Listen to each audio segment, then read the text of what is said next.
450 division, same story. A Lawrence brother out front. This time it is Jett after a dominant run, winning both motos last week. Fastest qualifier last week, fastest qualifier this week, and looking to keep it going in the first moto. He doesn't get the best start here, but somehow he's in the lead almost immediately. Yeah, he's Dylan Ferrandis. We were talking about making a rookie uncomfortable, and he does for a half a corner, and then Jett makes it. And this must have been that mistake he was talking about. It got a little wake-up call for him, but look, this kid's been doing a spectacular thing, and he's just seizing on the moment, and he knew he wanted to be in front of these guys. But hey, it was an improvement for all those guys outside of Jett Lawrence. He's been doing what he's doing, and I feel like besides the 96, it's an 18, and we're saying the same thing in this story. Jett Lawrence gets out front, makes everybody else have to rise to that occasion, but they can't, and he's able to ride off in the sunset. Ferrandis is second early. Aaron Plessinger makes a move around his teammate here, Cooper Webb, to get into third. Yeah, AP was able to do something he wasn't last weekend, was actually get around Cooper without going down. And the race was kind of on. Like, I think those guys are going back and forth, and this is his last lap. AP trying to do everything. At one point, I'm telling you, he stopped and got tacos to figure out how to get back to what Dylan Ferrandis, but Dylan was putting his bike wherever AP was and was able to hold him off.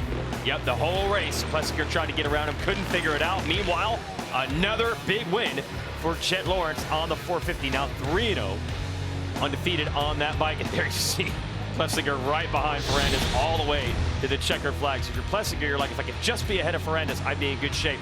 Ferrandis, another good start here. A huge pileup at the top of your screen to the outside. And also outside turn 2, Jett Lawrence, same move as Moto 1. Yeah, we were watching because we had a different shot. We saw all these guys going down, and we were like, okay, Dylan had to lead. Work to do, yeah. And next thing you know, just like the other one, it's like, oh, he's in the front. So capitalizing, but whoa, this was scary for a lot of these guys. You can see these Hangtown. This is what happens when you get the short starts. You got a guy upside down like the toy motorcycles, but glad to see everybody get up and be all right.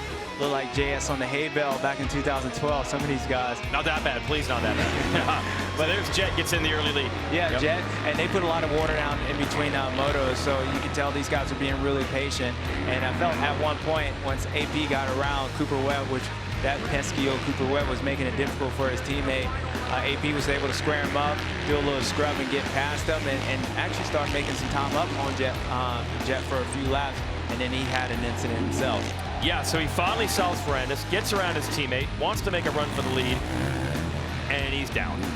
Yeah, he's down. Looks like he just comes in. I'm expecting probably loses the rear end. The track was still slippery, but the problem was he broke his clutch lever off.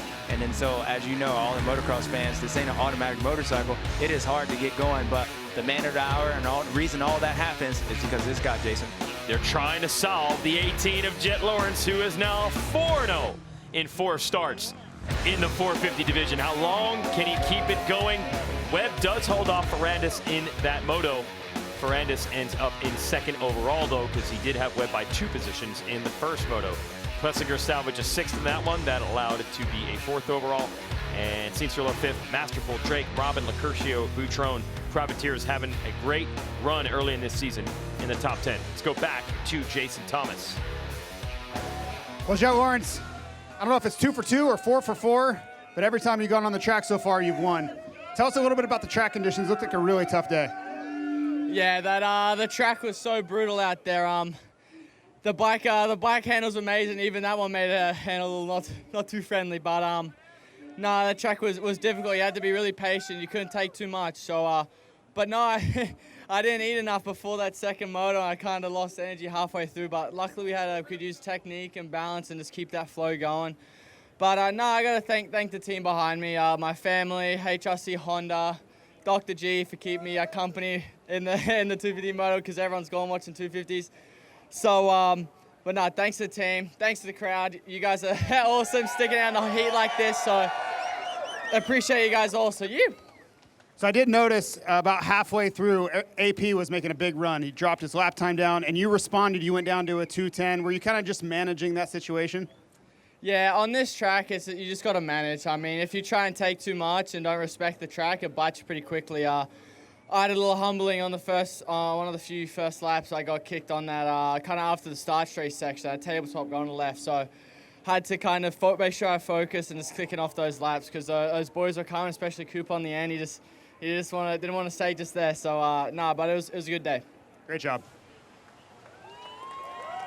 Definitely was a great job, and its reward for that is a bulging early season lead. Geico Motorcycle will give you the point standings in 450 motocross. 18 points already for the 18 over Dylan Ferrandis, Cooper Webb, Aaron Plessinger, Cincerillo. Same riders are seen in the top 10 each weekend. Lecurcio, Boutrone, Sexton, even without racing this weekend, is 8th in points. Jerry Robin and Freddie Noren rounding out the top 10. Good job, Jerry, in the top 10 in points. So this is Jett hanging out back at the Honda truck after another good day.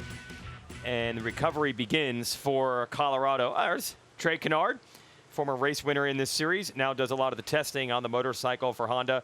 But I'll tell you what, James, he makes the whole team look good. He makes the motorcycle look good. I know they keep the atmosphere pretty fun and light over there. It's got to be fun to come to work with this kind of performance. Yeah, absolutely. I mean, this is why you always go racing all these guys. I mean, from Lars to even Trey Kennard. I mean, he has just as big a role in this and making Jett better as anyone else. I mean, he's out there testing, so a good feeling. But just how quickly things can change. You know, a few weeks ago, Chase Sexton was your Supercross champion, had a lot of momentum moving forward to outdoors, and how things switch in a couple weeks. So as Jett, he said he had a moment.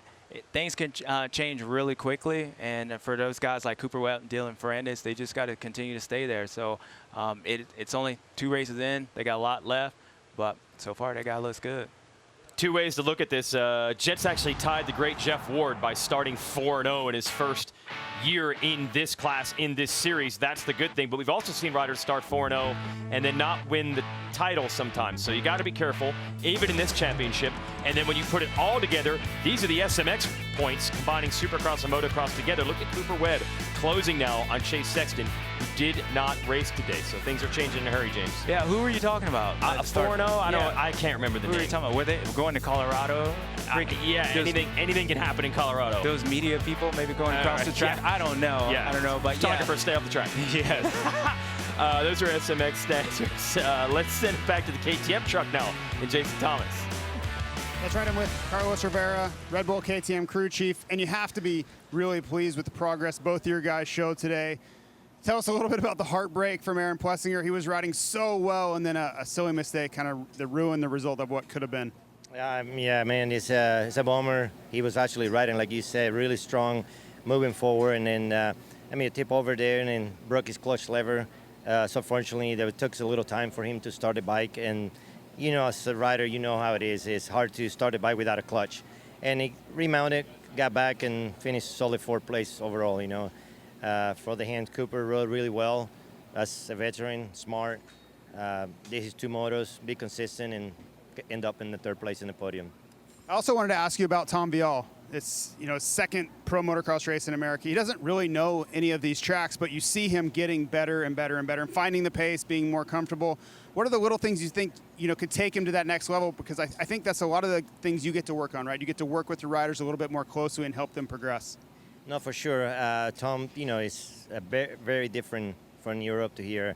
The pace is faster. A lot of guys are, as you can see, top 5, they're going at it. And he's learning, but he's a very smart guy. He's coming forward. Every week he learns. He's started figuring out things out, and I expect to see a good result coming up. Well, congrats. You guys look great, and we'll see you next weekend. Thank you. And we love it. You saw Jett Lawrence hanging out of the Honda truck. The fans found him.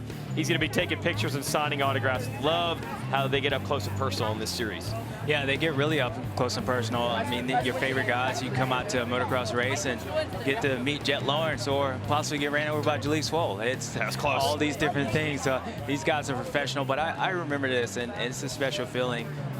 You know, and that's what's cool about coming here. These guys just went out 30-plus minute motos, and they're out here hanging out with the fans. We understand how important they are, the fans, and you know, that's why you show up at these races to get this opportunity. Hi folks, Lee Diffie from NBC Sports here. If you truly enjoyed what you just watched, you can get more news, interviews, and highlights by subscribing to the Motorsports on NBC YouTube page. You can get it all, so go for it.